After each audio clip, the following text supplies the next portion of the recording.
तो सैलाब हो, बारिश हो, कुदरती आफतें हों, इनके कोई बॉर्डर्स नहीं हैं। सूबों के बीच में भी या मुल्कों के बीच में भी इस वक्त जो सूरत हाल है हिमालयाई रीजन में, उसमें भारत में भी बहुत सारे लोग लापता हैं। वहाँ पे भी मुख्तलिफ रियासतों में तबाही है, वो उससे निमट रहे हैं। मसला हमारी तरफ भी है। ये वार्निंग थी इस दफ़ा हमारे जो क्लाइमेट एक्सपर्ट्स हैं उनकी तरफ से कि ये जो ग्लोबल वार्मिंग है इसकी वजह से हमारे ग्लेशियर्स बहुत तेज़ी से मेल्ट कर रहे हैं और उसका बड़ा इसमें कंट्रीब्यूशन है कि फ्लैश फ्लडिंग होना और फिर क्लाउड बर्स्ट का हमने बार बार सुना है। तो थोड़ा ये जो हमारी कुदरती आफत है इसको एक ब्रॉडर पैराए में भी समझते हैं। हमें दावत भट्ट हैं, हमारे इन्वायरमेंट क्लाइमेट एक्सपर्ट हैं, डॉन पे अक्सर आते रहते हैं, वो हमें ज्वाइन कर रहे हैं। दावत साहब ये बताइएगा कि मैं एक रिपोर्ट देख रहा था ICI मॉड यानी कि international centre for integrated mountain development, Nepal में ये कायम है और उनकी बारहा ये वार्निंग्स रही कि वाइडर हिंदू कुश रीजन में आप देखेंगे कि ये ग्लोबल वार्मिंग का, क्लाइमेट चेंज का शाखसाना है और डिज़ास्टर से निमटने के लिए ये गवर्नमेंट्स तैयार हो जाएं। तो थोड़ा सा इसको कंटेक्चुअलाइज करेंगे कि ये जो हम देख रहे हैं इस दफ़ा क्या कितना ये अनएक्सपेक्टेड था, कैसे इसको टैकल करेंगे हम? Thank you Shahzeb. अच्छा, मैं इसको सम इट अप इन 3 डिफरेंट की एरियाज जो आपने कवर किए हैं। सबसे पहली बात हमारी ICI मुडी का आपने जिक्र किया है, जो कि पूरा हिंदू कुश, हिमालय, कराकोरम रीजन को रिसर्च करता है। अब हमारे यहाँ जो कुछ ऐसे इवेंट्स हुई हैं इस साल, पर्टिकुलरली गिलगित बाल्टिस्तान में, नॉर्दर्न KP में, जो कि डायरेक्टली हम रिफ्लेक्ट कर सकते हैं एक्सट्रीम हीट बिल्डअप का जो कि उस रीजन में अब कंसिस्टेंटली हो रहा है। आप पहले नहीं सुनते थे कि गिलगित में रिपीटेडली 40 डिग्रीज टच हो रहा हो, स्कंदू में रिपीटेडली 32-35 डिग्रीज टच हो रहा हो। सो जो ग्लेशियल आउटबर्स्ट फ्लड्स हुए हैं, जिन्होंने पर्टिकुलरली अभी सबसे रिसेंट हमारे पास जो अभी रिपोर्ट्स आई हैं, एक तो गुलमीत का है जहाँ पे ग्लेशियर फ्लड है, हसनाबाद का है, और फिर सिशपर ग्लेशियर जो रूटीनली हर साल करता है आउटफॉल उसका ये 3-4 हफ्तों में इंसिडेंट्स हुए हैं। अब इसमें होता है कि मई के दौरान हीट आना शुरू होती है ग्लेशियर से और ग्लेशियर अंदर से खोखला होना शुरू हो जाता है, और जब उसके ऊपर इवेंचुअली जुलाई तक जाके जब बारिशें या तूफान आते हैं तो वो केव इन करता है, और केव इन जब करता है तो उसके अंदर जितना रॉकी मटेरियल होता है, पानी होता है, सब कुछ with in half an hour वो डाउन स्ट्रीम चल पड़ता है। अब ये था ग्लेशियर्स का जो इम्पैक्ट आ रहा है, और ये इस साल बिकॉज ऑफ हीट जो कि मई से बढ़ती जा रही थी, उस रीजन में हमने देखा है रिपीटेडली हुआ है। ऑन टॉप ऑफ दैट मई से ही, क्योंकि आपका जो रीजनल WMO जो वर्ल्ड मीटरोलॉजिकल ऑर्गेनाइजेशन है और उसके जो रीजनल फिर हमारा इस पाकिस्तान में PMD है, वो मई से ही कह रहा था कि इस साल जो जैस यानी जुलाई अगस्त सितंबर फोरकास्ट है वो पंजाब, कश्मीर और इसके आसपास जो इलाके हैं यहाँ थोड़ी मॉनसून अबव एवरेज होगी। अब अबव एवरेज का मतलब ये होता है कि इन 3 महीनों के अंदर अगर एवरेज रेनफॉल 500 मिलीमीटर होनी है वो 600 हो जाएगी, लेकिन it does not tell you exact कि वो एपिसोडिक अमाउंट्स क्या होंगी। जिस तरह हम सियालकोट में सुन रहे हैं 400 मिलीमीटर नया रिकॉर्ड, 49 ईयर रिकॉर्ड ब्रेक हुआ है, इसी तरह हमने KP में भी देखा है, गिलगित में भी देखा है। सो अलॉन्ग विद वो एडिशनल रिवर फ्लो जो ग्लेशियर्स की वजह से आया है, उसी टाइम पे आपके पास एक्सट्रीम रेनफॉल भी हो रही है इन 48 आवर्स, इन 72 आवर्स, और वो रिवर्स के थ्रू जो एम्प्टी आउट होना होता है पीरियड वो नहीं मिल रहा। अब थर्ड पॉइंट इसमें यह है कि हमारी इसमें अपनी बहुत बड़ी कोताहियां हैं कि हमने अर्बन डेवलपमेंट इन रिवर्स के बहुत साथ साथ कर दी है, और ये एज एन गलती से नहीं हुई, ये थ्रू प्रॉपर परमिट्स जाते हैं, लोग हाउसिंग सोसाइटियां बना लेते हैं, इलीगल बनाते हैं, फिर उनका अप्रूवल हो जाता है। सो इसमें ये 3 चीजें साथ साथ हो रही हैं। एक है कि हीट की वजह से आपके ग्लेशियर्स मेल्ट हुए हैं, लेकिन आपको बारिश की फोरकास्ट थी, so you should have earlier notice of preparedness. लेकिन जो आपका लॉन्ग टर्म जो आपने अपनी सिटीज की अर्बन प्लानिंग गलत कर दी है, वो रिपीटेडली फिर लाइफ लॉस हो रहा है, इंफ्रास्ट्रक्चर लॉस हो रहा है, आपके पास पानी के पास की जाने की जगह नहीं होती, जो बाकी दुनिया कर रही है हम उसके ऑपोजिट चल पड़ेंगे। सो ये इकट्ठे 3 इवेंट्स हुई हैं और ये रिपीटेडली हमने पहले भी देखा है, 2022 में भी कुछ तरह हुआ था।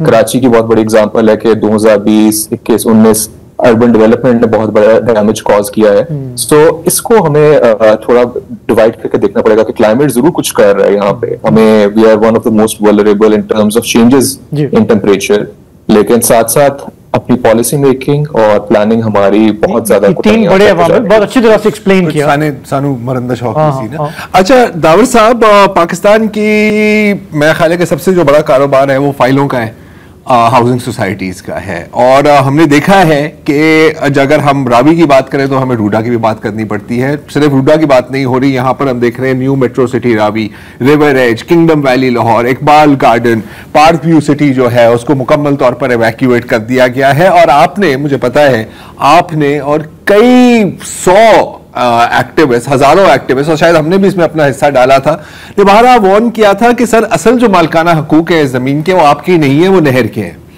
और नहर को आप नहीं बता सकते कि सर यहां पर हमने प्लॉट बेच दिए हैं। तो ये जो हमारा एक मॉडल है डेवलपमेंट का जिसको हम प्यार से कहते हैं, क्या आपका ख्याल है, आपके अपने एक्सपीरियंस है इन चीजों में, कि इस बार कोई सबक सीखेगा, और अगर कोई सबक नहीं भी सीखेगा तो जिन्होंने वहां पर जगह ली है उनको तो पता होगा ना कि यार यहाँ पर बशमूल सहाफी रूडा में उनको भी बड़े प्लॉट मिले हैं, तो हमें नहीं मिला, इसलिए हम बात कर रहे हैं। हम बताएं दावर साहब। अच्छा, नहीं, ये इस पे I don't know if I should crack this joke, लेकिन मेरे कुछ कॉलीग हैं जो ये डिजास्टर मैनेजमेंट और फ्लड हाइड्रोलॉजी की मैपिंग कर रहे हैं आजकल, and they are also assisting some government institutions. तो उनमें से एक ने मुझसे मैप शेयर किया था कि अगर शादरा का जो मीटरिंग स्टेशन है वहां पे 1.5 लाख क्यूसेक से ऊपर पानी आ जाए तो ये कुछ सोसाइटियां हैं जो कि अंडर वाटर चली जाएंगी। उसमें ऑफ कोर्स आपने नाम लिया पार्क व्यू का, उसमें एक हमारी PND सोसाइटी भी है, planning and development department of Punjab की अपनी सोसाइटी, कि प्लानिंग डिपार्टमेंट रिवर बेड के पास सोसाइटी बना चुका हुआ है।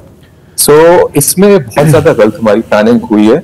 रावी की अगर आप हिस्टोरिक इमेजेस देखें तो किसी इमेज में उसका पानी लाहौर फोर्ट को लग रहा होता है और किसी इमेज में लाहौर वो रावी छोटा सा हो गया होता है। और ये पुरानी पेंटिंग्स गोरों के जमाने की, मुगलों के जमाने की, उससे भी पहले जमाने की जो पेंटिंग्स हैं, तो उससे हिस्टोरिकली हमें पता है कि सावन के सीजन में it can be very extreme और it can be a norm के रावी चलता रहेगा। और इसी तरह रावी इतना बड़ा था कि वो शिपिंग के लिए यूज होता रहा।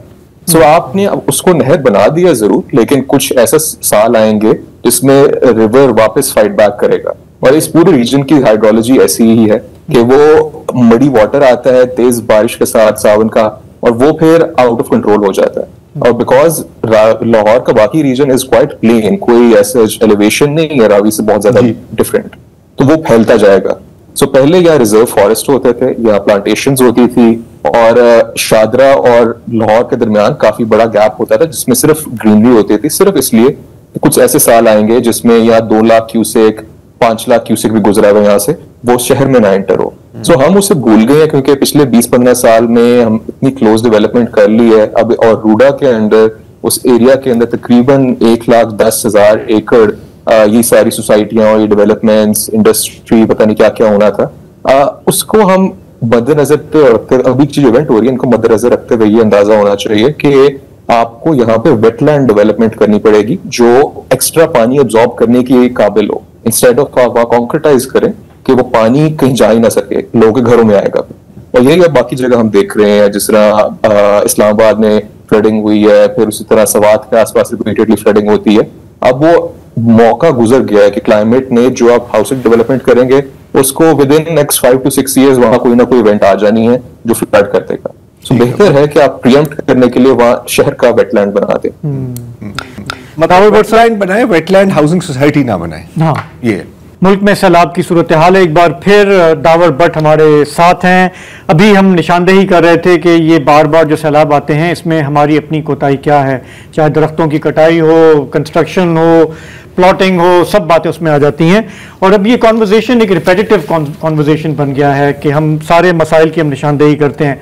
दावर, मैं आपको थोड़ा सा पुश करूंगा कि इमेजिन कर लें कि आज सुबह हमारी गवर्नमेंट जब उठेगी तो उसे यकायक एहसास हो जाएगा कि हमने बहुत नुकसान कर लिया, एंड फ्रॉम टुडे हमें प्रैक्टिकल एक्शंस लेने हैं ताकि हम रिवर्स करें गड़बड़ को। पहले 2-3 स्टेप्स क्या होने चाहिए, ये जो हम सैलाब की सूरत हाल से निपट रहे हैं उससे टैकल करने के लिए पहले 2-3 स्टेप्स क्या होने चाहिए? चीफ मिनिस्टर पंजाब हैं या आपके क्लाइमेट चेंज मिनिस्टर हैं, क्या करना चाहिए उन्हें? अच्छा शाज़ेब, मैंने जिस तरह पहले 3 चीजें बताई थी, उन 3 चीजों को मद्देनजर रखते हुए मैं अब पॉइंट्स बताऊंगा। पहला था कि ग्लेशियर आउटबर्स्ट फ्लड्स हो रहे हैं और वो डिब्री आती है, पानी अनएक्सपेक्टेड आता है। तो सबसे पहले आई थिंक हमारी जो बार बार अर्ली वार्निंग सिस्टम्स का जिक्र हो रहा है कि कितने लगाए गए थे, वी नीड टू ऑडिट के वो किधर हैं, क्यों नहीं एक्टिव थे, क्यों नहीं पता चलता कि यहाँ पे पानी आने वाला है, ग्लेशियर फटने वाला है। और अगर they are still incapable, we still need to invest more कि early warning for glaciers is very important। Pakistan के खित्ते जो नॉर्दर्न एरियाज का है, हिंदू कुश, हिमालय, कराकोरम, सिर्फ पाकिस्तान के नॉर्दर्न एरियाज में 3000 ग्लेशियर हैं। अब उसमें any one of them which is slightly lower और जो सन एक्सपोज हीट एरियाज में हैं, उनके ऊपर कुछ ना कुछ एक्सेलरेटेड मेल्टिंग शुरू हो चुकी भी है and a lot of them are vulnerable to outburst as well. इनकी मैपिंग हुई हुई है, सबको पता है इनका कि किधर है। अब आपने अर्ली वार्निंग लगानी है ताकि वहां की आबादी और फिर जो फ्लो नीचे आना है थ्रू रिवर उसका हमें पता हो। दूसरा पॉइंट था कि हमारी वेदर और जो मेट्रोलॉजिकल चेंजेस हो चुके हैं उसकी बेसिस पे हमें अपनी फोरकास्टिंग सिस्टम को एक तो फर्दर एडवांस करना है। अपनी मेट्रोलॉजिकल मॉडल्स अगर हमें आउटडेटेड है, we need to work with world organisations, global organisations to update those models कि हमारी फोरकास्टिंग सही हो। जब फोरकास्टिंग हो जाती है तो every province, every district, every DDMA should have a flood preparedness plan उसके हिसाब से बना हुआ, जो अवेलेबल हो उनकी वेबसाइट पब्लिकली, कि सिटीजन को पता हो कि ये ऑलरेडी प्लान एग्जिस्ट करता है, हम बैक ट्रैक कर सकते हैं अगर कोई उसकी इंप्लीमेंटेशन ना हो। और तीसरा जो अर्बन डेवलपमेंट वाला है, आज के दिन में अगर कल के दिन में गवर्नमेंट उठती है तो उसने सिर्फ इतना काम करना है कि 2020 से 2025 तक जितनी इलीगल कंस्ट्रक्शंस और हाउसिंग सोसाइटीज को परमिट्स लीगलाइज किए गए हैं, जिनको छूट दी गई है आफ्टर एस्टैब्लिशिंग दैट, आपने बस ये उनको रिवर्स करना है और आपने उनको जो हमारे रूटीनली ऑपरेशंस होते हैं कि हम एलडीए अपना वो क्रेन्स और बुलडोजर्स लेकर आ जाता है कि ये जी इलीगल कंस्ट्रक्शन है, गवर्नमेंट लैंड कंस्ट्रक्शन है, इसको क्लियर करना है, ये अपने काम शुरू करना है। इसी तरह केपी में होना चाहिए, जितने सवात के आसपास होटल्स इलीगली कंस्ट्रक्ट हुए हैं सवात रिवर के, वो आपको डिमोलिश करने पड़ेंगे। जो बुनेर का इतना बड़ा हमारे पास एग्जांपल आया, उससे आप 15 साल पुरानी सैटेलाइट इमेजरी उठा के देख लें, वहां बाजार था ही नहीं। तो बाजार भी रिसेंट है जिसको आप हिस्टोरिक बाजार लोग समझना शुरू हो गए। सो आपने सिर्फ ये 5-10 साल के उठा के देखना है कि इधर बिल्डिंग परमिट्स जो हैं वो कितने मिले हैं, किसको दिए गए हैं, इनके EIAs हुए हैं कि नहीं, और आपने उनको रिवर्स करनी। ये आपकी तीनों चीजों का at least this is the most basic step that should be taken. उसके बाद लॉन्ग टर्म प्लानिंग में और बहुत चीजें आएंगी, तो आपको पिनपॉइंट करनी पड़ेंगी चीजें। ठीक है। एक नीम अहमकाना सवाल है आपसे दावर साहब, और वो ये है कि आज कई लोग जिनमें मुनीस इलाही साहब भी शामिल थे, वो कह रहे थे कि यार हम बोल बोल के थक गए हैं कि अगर आपने कालाबाग डैम बना लिया होता तो आज ऐसा नहीं होता। क्या ये दुरुस्त है या उनको थोड़ी सी ज्योग्राफिया समझने की जरूरत है यहाँ पर? देखिए, अभी हम सारों के पास फ्लड डाटा रियल टाइम में आ रहा है। आई एम एक्सट्रीमली सरप्राइज्ड कि कितना अच्छा सिस्टम है हमारे फ्लड फोरकास्टिंग डिवीजन का। पाकिस्तान में बहुत कम इदारे हैं जो रियल टाइम डेटा इस तरह देते हैं, वो हर 3 घंटे बाद फ्लड डेटा दे रहे हैं। और उसके अंदर अपडेट्स जो हैं इस जनाब के अंदर, खासतौर पर खान की 1 मिलियन क्यूसेक वहां से फ्लो हो रहा है, which is of course gravity की तरफ नीचे जाना है, इट इज साउथवर्ड। अब Kalabagh dam is an Indus जहां पे 2 लाख क्यूसेक है और वहां पे सारे बैराजेस की capacity is nearly 8 lakh cusec, 1 million cusec already वो बैराजेस हैंडल कर लेंगे। सैलाब अब चिनाब से आ रहा है, आपने कालाबाग डैम बनाया भी होता तो वो जो इंडस के अंदर लेस देन 20% ऑफ वॉल्यूम जो चल रहा है उसका थोड़ा सा मिकदार और कम कर देता, उसको आप होल्ड कर लेते, मैक्सिमम ये बेनिफिट था। एट द सेम टाइम अभी भाषा डैम बन रहा है जिसकी कुल कीमत हमें $20 बिलियन बताई जाती है और पता नहीं कब कितने अर्से से बन रहा है। नीलम जेलम बना है और फिर वो उससे टर्न ऑफ किया गया क्योंकि वो डैमेज हो चुका है डैम। लेकिन कालाबाग डैम अगर $20 बिलियन का बनाने बैठे हैं तो पाकिस्तान के आज कुल रिजर्व जो है वो $19 बिलियन हैं। आप लोग सिर्फ इतना ही कर लें कि पानी की वेस्टेज कम कर दें, एग्रीकल्चर के अंदर जितना वेस्ट होता है, सिटीज में जितना वेस्ट होता है, तो आपको इन डैम्स की जरूरत नहीं पड़ेगी। बिल्कुल ठीक है, मैनेजमेंट बाकी तरीकों से आ सकती है। बिल्कुल ठीक है दावर भट्ट, बहुत बहुत शुक्रिया, बहुत अच्छे तरीके से एक्सप्लेन किया, उसका हल भी बताया। अच्छा, आपने जिक्र किया था, बल्कि हम थ्रू आउट जिक्र करते आ रहे हैं कि पानी मकबूजा कश्मीर से पाकिस्तान में दाखिल हुआ या नॉर्दर्न एरिया में इंडस रिवर है वो भी ज़ाहिर है लद्दाख से पाकिस्तान में दाखिल होता है। गोया पानी जो है वो परवाह नहीं करता कि ये कौन सा मुल्क है और ये कौन सा मुल्क है, सरहद जो है वो उसके लिए कोई मसला नहीं होता। इस तनाजुर में मैं आपको जो है वाघा बॉर्डर लेके चलता हूँ कि वहाँ देखें क्या हालात हैं। देखें आपको नज़र आ रहा होगा कि बारिश का पानी है, लेकिन हमारे जवान जो हैं वो अब the show must go on, आपने सुना होगा कि बारिश हो धूप हो कुछ भी हो हम अपने काम पे लगे हुए हैं। हम अपने काम पे लगे हुए हैं। और दूसरी जानिब भी आप देख सकते हैं गेट के दूसरी जानिब कि वो भी अपनी ड्रिल पे लगे हुए हैं। ठीक, बारिश का पानी भी नज़र आ रहा है, अच्छा तमाशाई भी मौजूद हैं। तो ये इसका मतलब है कि पानी जो है उसको वीज़े की ज़रूरत नहीं पड़ेगी, वो इधर से उधर जा रहा है और उधर से इधर आ रहा है। बड़ी सिंबॉलिक फुटेज है। हाँ, बड़ी कमाल है ये। वसदुल्लाह खान साहब, आपका बहुत बहुत शुक्रिया। जाते जाते आपने हमें रिमाइंड करा दिया कि हमारे मामलात क्या हैं।